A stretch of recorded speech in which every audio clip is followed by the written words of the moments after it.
According to the study author, what is the reason why flavonoids help slow down cognitive decline? A. Flavonoids' anti-inflammatory properties reduce inflammation in the brain. B. Fruits and vegetables are good for the brain and contain flavonoids.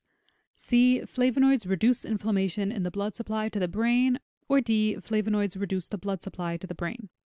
As we can see that all of our choices deal with the brain, let's locate where in the text we see the brain mentioned in relation to flavonoids. We see this in the second paragraph, which tells us that damage to the blood supply to the brain is an important contributor to cognitive decline.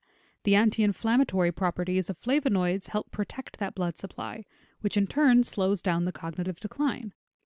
Based on this, we can see that D, flavonoids reduce the blood supply to the brain, is definitely not correct, as we see that flavonoids protect the blood supply. A and C are quite similar, with A being flavonoids' anti-inflammatory properties reduce inflammation in the brain, and C being flavonoids reduce inflammation in the blood supply to the brain. This question requires a careful reading of the text, which tells us that the anti-inflammatory properties help protect that blood supply. From here we can see that C is correct, as it mentioned the blood supply to the brain and not simply reducing inflammation in the brain itself.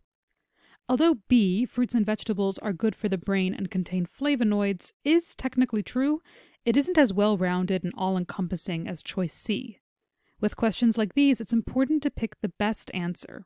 Based on this, we can mark choice C as our final answer.